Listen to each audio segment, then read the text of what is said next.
You spend your life in search of a more sincere life, and sometimes you go places to find it. Experiencing all of life that you possibly can experience, I wanted to experience every last bit. And every opportunity that came up, like going to India, I'm going. I think that Pete and Brian were always just open to whatever anyone's deal is, especially it's like, you're my bro, you're my band, we're married. You want me to go to India, I'll go to India. I remember thinking, I guess if it works for the Beatles, maybe it'll work for them. I'm sure I probably made jokes and scoffed at it that, what is Pete gonna do in India, you know? Is there beer? Came back to America and it looked totally different. It wasn't so serious. It wasn't this big oppressive cloud that I was walking around with. It was really just me that I created. They came back and they had a really good attitude about everything, so I guess things had gone well. And Pete had a picture of him giving a monkey a banana, which I thought was pretty cool. That's what I was really jealous of. I was like, you got to hang out with a monkey. That's great. Michelle, you said the trip to India was an important part of your career, but the trip to India had really nothing to do with music or recording or being on a label. It had to do with the relationship with all the people in the band. It just took a lot of effort to like take a trip, not as band mates, but just as people. People had just been doing shit nonstop for the last 10 years, and then stepping outside of that, but still being together, seeing like, do I still like you? Do I still want to do this? You know, and luckily the answer was yes. You guys are all right.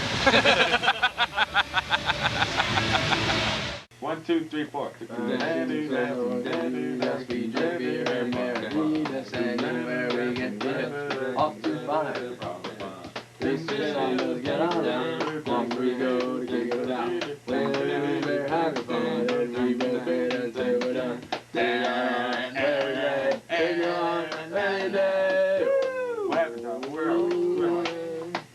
Cool. We started Red Hopeless Romantic and we were all kind of in it together again. First time I heard Kid, I cried.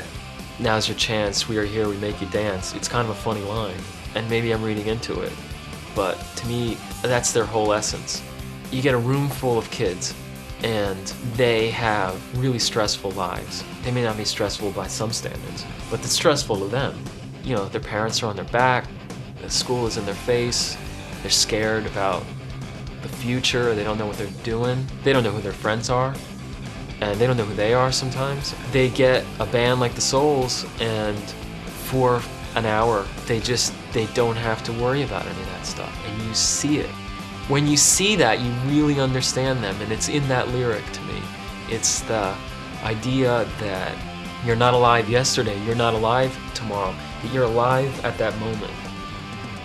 You know, if you can grab something for that moment, you have a chance.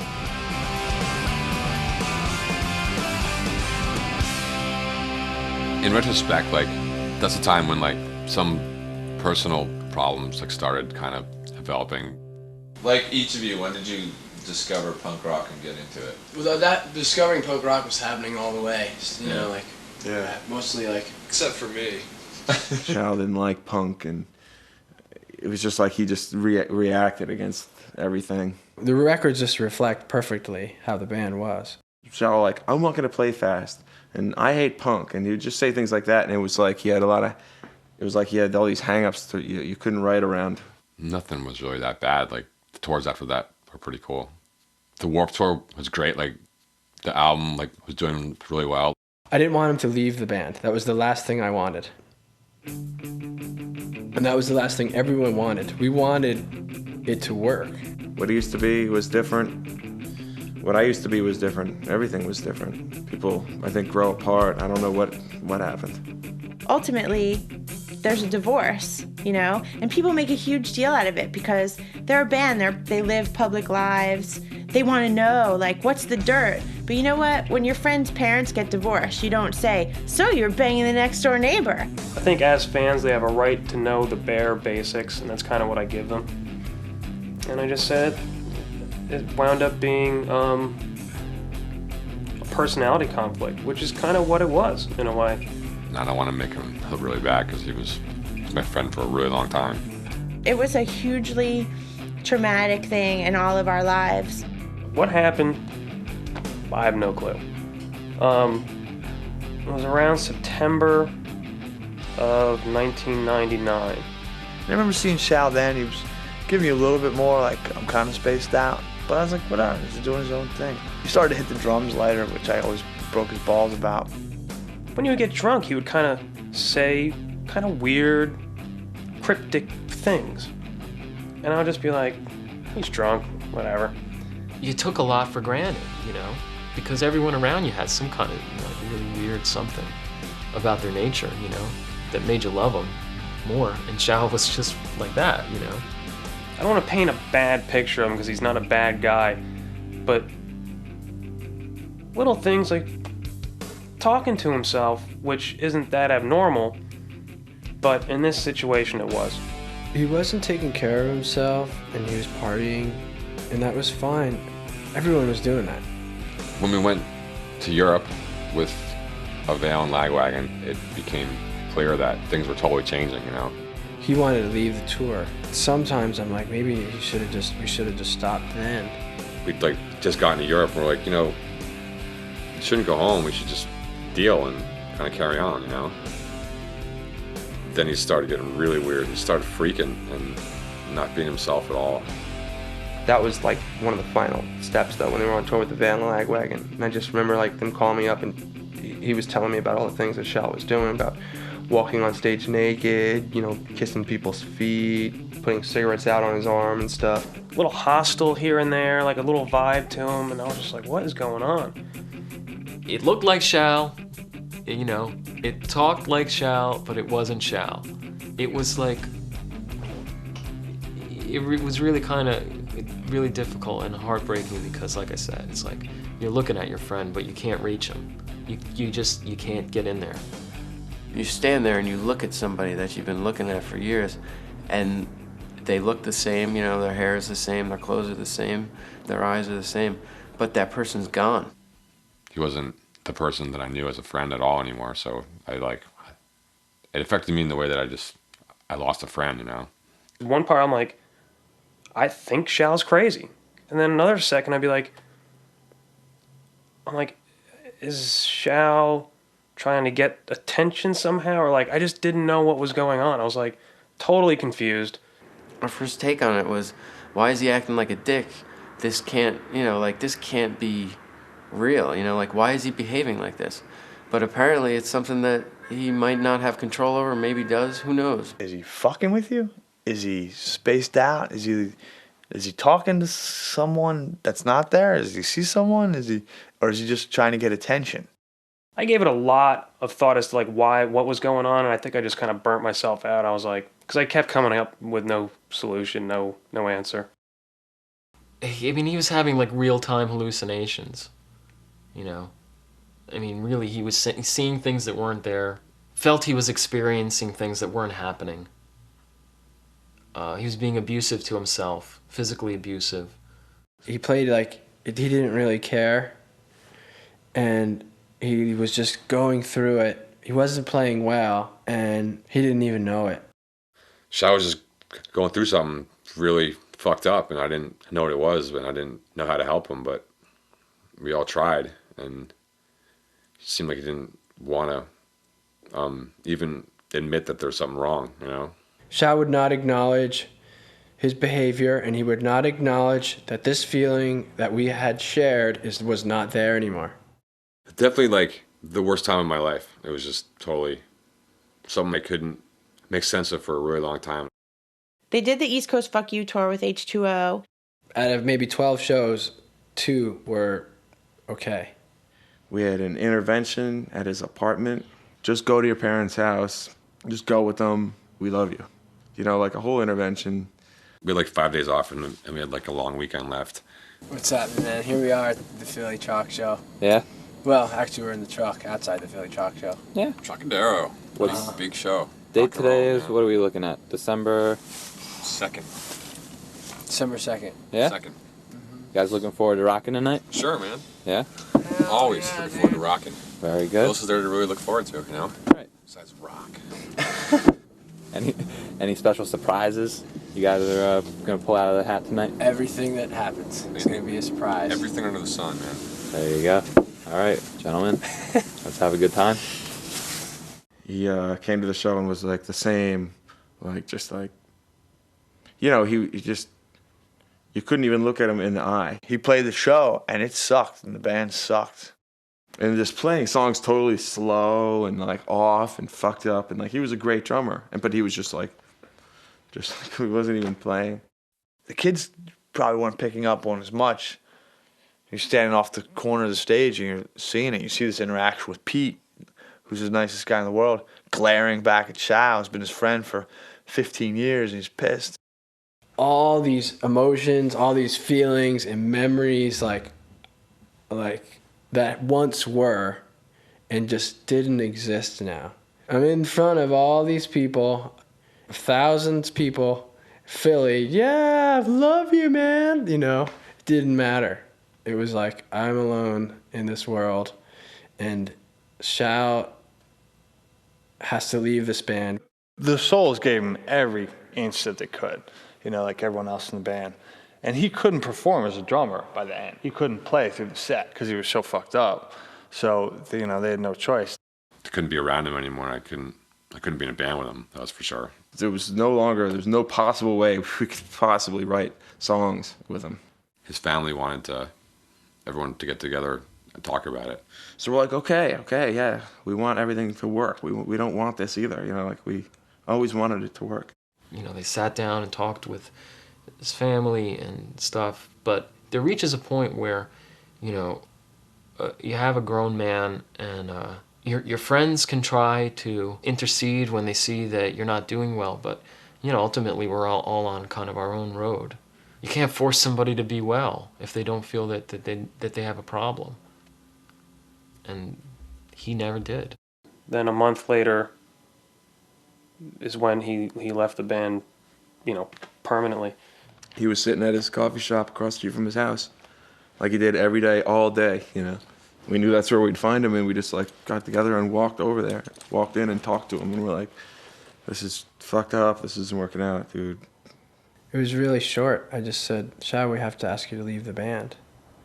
There's no way to help him, so just kind of had to say goodbye and just be like, hope you get your shit together. He didn't really respond. He just like, what are you talking about? I said I didn't want this, you know. I so didn't want this, and that's how I left it with Shao. So nobody fucking wanted to deal with any of that, you know. Things were fine. That's the whole story. And so people ask, like, you know, oh, why'd you kick Shao out of the band? And you're like, you can't even start. You can't even, you know, because it's so personal. It's so upsetting. It's so not explainable. I haven't seen him since he got kicked out of the band. I haven't been in touch with him since. Saw him driving in my neighborhood last summer. I didn't speak with him, and then I don't know if that's for better or worse. In order to accept like this divorce in my mind, I kind of had to let go of the notion that he exists in the world. I ran into him at Rutgers University. He's taking classes there, and he's doing music again. He's like working with other people and doing music again. And he seems fine. All I could hope is that if he does think about it, that he remembers what was good about this family and this life. We created something great together, you know? So that's like forever, you know? Like, all those years starting the band, we created something. We were all like dreaming the same dream, so it's like such a bond, you know? It's like forever. I would like to talk on that level with him again. Shao Kichi is, I'm still assuming, a big dreamer, and it's not in a bad way. I mean, he would not have been in the band for 10 years if he was anything less than a really genuine person with a great heart.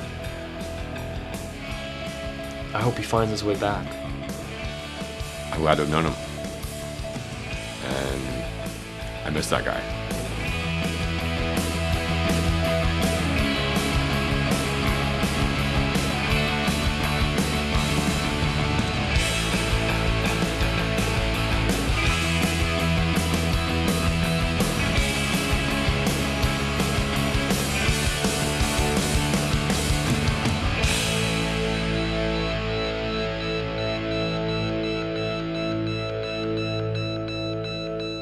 and gentlemen, Mr. Shalinder Kichi.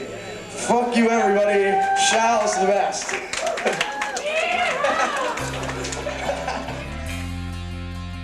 There was no doubt in Pete and Brian and Greg's mind that they wanted to make music together and still have this life, this great life that we've built, you know? We'd never dealt with like a lineup change or ever, you know, or anything like that. It was just like, whatever, we grew up together. We started the band in high school. It wasn't like finding members or something like, oh my God, we have to find a new drummer. You know anybody? You know anybody? I guess we got to put an ad in the fucking Village Voice. I think the ad was just like, Bouncing Souls need a drummer, phone number. They got like a zillion phone calls the first day. They're like, hey, this is fucking Joey from Queens. I want to come fucking rock with you guys. I fucking love it. Yo, this is Mikey from the Bronx. This is Joey from Brooklyn. I'm looking to jam. I'll fucking jam. I'll come over. I got some drums in my basement, in my mom's house. Hey, I don't know what this fucking whatever, man. I play drums. Hey. And we're just like, oh, dude. We're talking to all these people like, I don't know.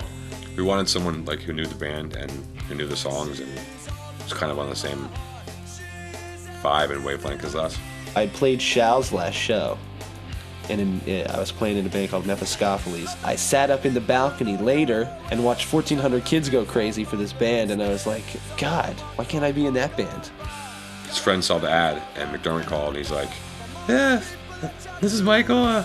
I'm calling about the gig. Like, I've met you guys before, I was like, hey, we'll just jam. And he's like, no, we really want you to learn, a couple songs off of each record or something. And I was like, nah, I was like, dude, I was in Murphy's Law. I was like, we could just jam. So he was just too cheap to go out and get the records to find the songs. It's like $12, $13. I'm like, what if I don't get the fucking gig? Then I'm gonna spend $13 plus, I gotta go to Manhattan, so there's gonna be tolls, gas. I know there's not gonna be parking. I can park on the street, but still. And we started Hopeless Romantic. He comes in and fucking starts playing, and we're like, this is the guy. Me and Brian looked at each other and we're like, like that. Totally, like he's the guy. Pete called, and I was just getting off at 95. And he was like, hey, man, what's up? It's Pete. And I'm like, hey, what's going on? He's like, yeah, I just wanted to get, I wanted to give you a buzz, because we got done doing the auditions. And I'm like, yeah, and he's like, do you want to be in my band, man? And I was like, no way. That was the coolest thing. And then I drove I think I drove past 10 blocks, 12 blocks past my street. And McDermott coming in and just playing entirely a different style. Just different guy in general, different person. I know that definitely put a big burst of wind in their sails. I thought it was going to be like, all right, kid, learn the songs, here's the records. Come practice and we'll rock. But he was like, he wanted to play each, go through each song with us. He wanted to learn it live kind of instead of off the tape. It was like starting over again. We had been playing so sloppy. It's like from playing all these songs for so many years, drunk with Shal, just from when we wrote them, it had morphed into these other versions that were much looser and sloppier. Teaching McDermott, I had to relearn all the songs. Me and Pete relearned how to play them correctly. And so we emerged this fucking super tight band. The first show actually was in Asbury Park. So it was that much more like the home team, you had a big debut. I remember standing with a crew of people that had been around the band for a while, and we're like, let's see what this guy's got. They say he's good. And sure enough, he was good. They made a lot of mistakes, but there it was. It was that old energy, back from the first time I ever saw them play. And hadn't seen it in years. And got so used to not seeing it that I forgot about it. And when I saw it, there it was. We went to Australia on tour, and it was just a whole new experience. We've only been there once before, so we're not really very big there or anything. We got to learn from each other. We got to learn to live with each other. It was, we could just jam. But some Australians saw some interesting shows, saw some songs that if you knew the songs, you were like, wow, did they just extend that by a minute? It was almost like a vacation, halfway across the world, to get to know each other. How I spent my summer vacations, we got McDermott, and fucking, he doesn't give a shit. He's a great fucking drummer, and that's it. He's like, I play drums. That's what I do. I think that's the first record since Maniacal Laughter that we made that I'm totally happy with, I totally love it. Summer Vacation. I think that's a good record. That's a really solid record through and through. There's a maturity there that showed up. It doesn't sound like anybody else. You know, it sounds like totally like them. Feels great again, you know.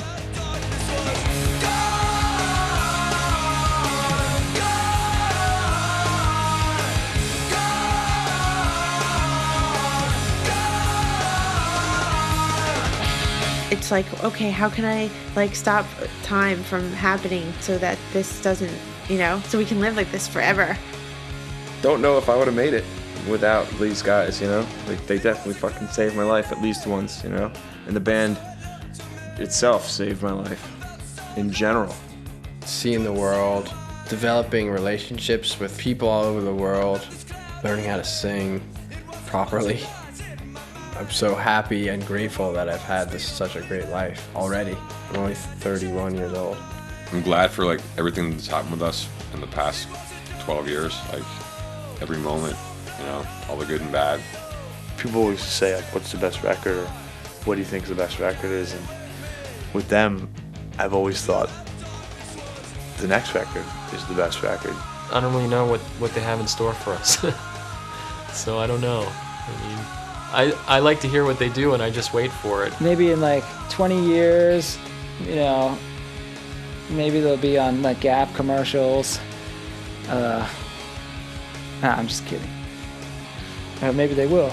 It's possible that Chunks can be like, it could be like a record label like Epitaph or like BYO is. When those guys get, you know, earn their walkers, the Bouncing Souls label could like kind of take on that role. I think if it ended today, that everyone would be satisfied with the progress. I know I would be, you know, I think they would be, you know, in their place in history. If it ended today, I'd be like, I win. I'm 32 and I have done exactly what I want, you know, I win.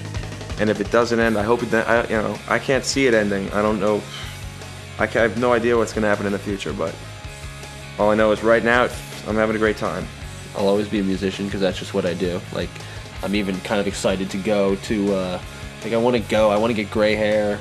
I want to go to Vegas. I want to, like, play in a show band. To just have fun with it, whatever's going on. It just has to be the main priority. I feel like we have a lot to give, and we're still rocking and having a good time.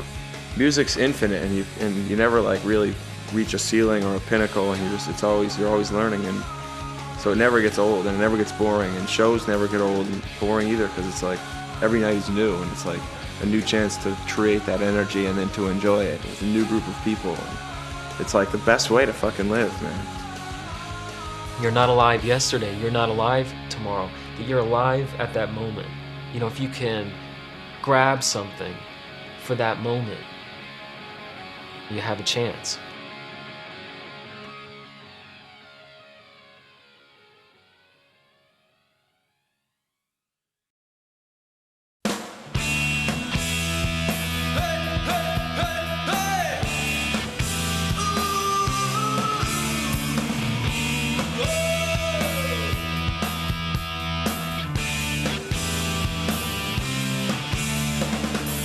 Who's Brian Keeneland? Brian is that big green grinning ball that he always draws on everything. I mean, that is Brian. He's a pirate, and he's a samurai. The Smith song, The Boy with a Thorn in His Side, that is Brian to me. He's like Mr. T's biography, tough and tender. He is the general. He is definitely the general. He's the man. He's the fucking best. He's my musical soulmate. Pete Steinkopf is one of the kindest people I know. As far as genuineness and kindness, as far as a human being goes, Pete's like the nicest guy, and everyone will say that about him. Pete is the sweetest, nicest guy you'll ever meet. He's like the nicest guy I know. Pete's probably one of the nicest and most mellow guys that I've ever met in my life. Pete is like the essence of good in the world. He's a drunk. He's a boozer. Not a nice man. No, I'm kidding. Everyone loves Pete. That should be a show. McDermott's like a hard-working married guy. For a freak, he's pretty well-rounded and pretty responsible. He is not a drunk. He's a pie. No, I'm kidding. No, actually, I'm not kidding. I want to phrase this just the right way. He's a percussionist slut who's played just about in every band. Cool guy, very funny character, and an amazing drummer. Tons of pride in what he does. A good American. This fucking freako weirdo, man. God bless him. Greg's an old Italian man trapped in a young boy's body. We used to say that Greg was an old black blues man trapped in a little white man's body. He's a storyteller trying to put all the pieces of the puzzle together. The most honest guy I know, whether you want to hear it or not. He's quiet. Shit, I don't know. What do other people say about Greg? Greg is on a journey. That's who Greg is. Greg is his journey. Who are the Bouncing Souls?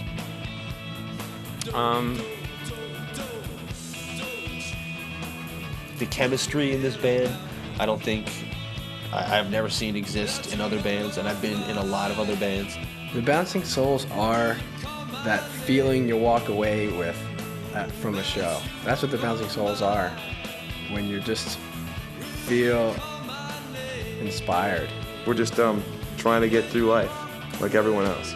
This is what we do. This is what we like to do. Here's how we feel. Judge for yourself. Something that I'm really proud to be a part of, and I hope that we do in some way forever, you know? It's one of those summation questions. Who are the Bouncing Souls, huh? I can't answer that one. Who are the Bouncing Souls? I don't know. There's just like a bunch of hardworking guys from Jersey that, you know, that had the conviction to stay with it when everyone was like, you should go to college, you should be this, you should go with this model because this is what we know. It takes a lot of conviction to be like, we're dropping out of college, we're cutting off all these ties with our parents and we're gonna go this way because, you know, when 99% of those people that go that way fail and they made it, I mean, they made it at least this far, which is far enough to have a movie made about them.